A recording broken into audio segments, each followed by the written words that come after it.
today, after you see this, you'll be shocked, you'll be laughing, and you will know that beyond the shadow of a doubt, I am still the greatest of all time. Okay, once again, that's our show today on ABC's Wide World of Sport. So many times during the 3 decades of Wide World of Sports, Muhammad Ali was the show.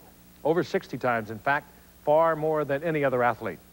He had an impact that transcended sports and makes him, even today, arguably, the most famous man in the world. It all began in the very first fight ever broadcast on Wide World, and that was back in 1964, when he was still just a brash, unbeaten 22-year-old named Cassius Marcellus Clay. My New Year's revolution is to knock out that big ugly bear, shake up the whole world in 1964, and talk no more. Cassius Clay certainly did shake up the world in 1964 when he took on the menacing champion Charles Sonny Liston. Clay was a big underdog, but from the opening bell, there was an electricity about this young fighter with seemingly impossible quickness for a man his size. Cassius began to pressure Liston here in round 3, taunting him on the ropes. And then, with that combination, cutting the champion badly.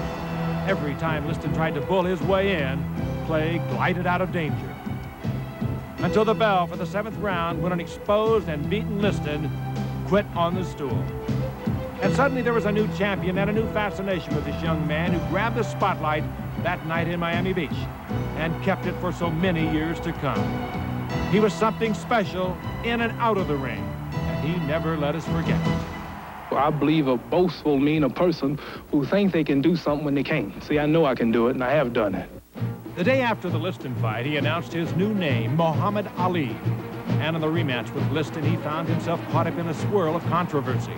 Action here in the first round. Now watch for the Liston jab. There. And the Ali counter right over it.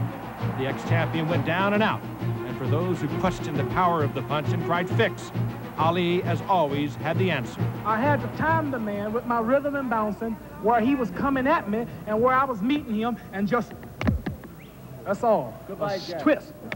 And you can't see it, but if you were hit with it, all of you'll be out. The next year, 1966, Ali was a busy man, defending his title 6 times on Wide World of Sports, including the fight that most experts consider the one in which Ali was at his absolute peak against Cleveland Williams, when his magical blend of power and grace, speed of hand and foot, all combined in an awesome display.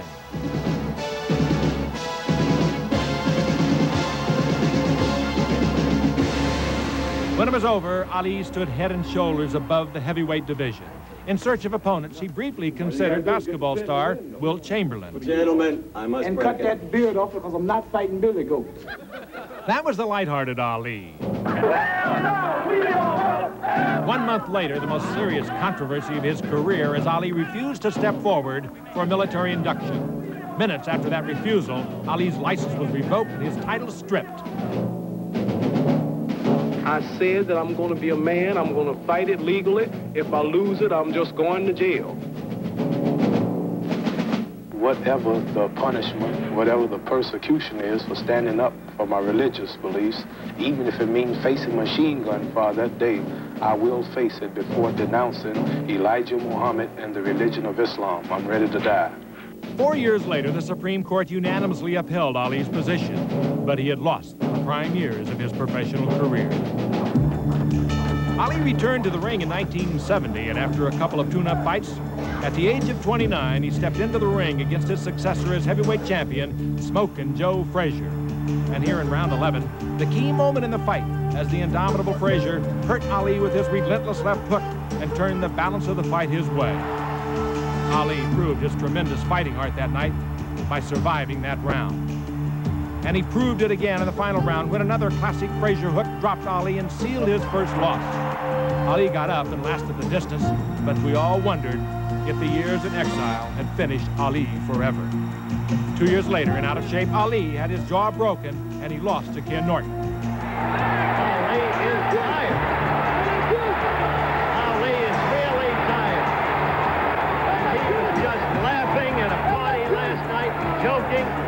Some experts wrote Ali off after this second loss. What was once a very great fighter becomes now part of fistic history in all probability. But Ali was the most improbable of athletes, as he displayed in the rematch with Norton. Ali scoring repeatedly now. He rallied in the final round to pull out a split decision victory and put himself in a position for another rematch. This one against his arch rival Joe Frazier. The week before the fight, this bizarre scene in our Wide World studio after Ali called Joe ignorant. Sit down quick, Joe. This kind of thing has been going on all along in terms of promotion of the fight, and this time it seems to be for real, because Joe Frazier is really angry. The brawl helped build Ali Frazier II into one of the biggest non-title fights in history.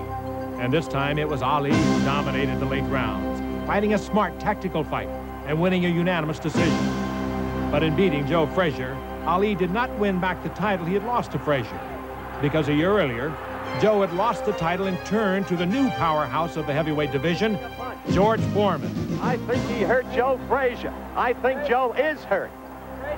Angie Dundee, Ali's trainer, right next to me is saying it. You may hear him. Down goes Frazier! Down goes Frazier! Down goes Frazier!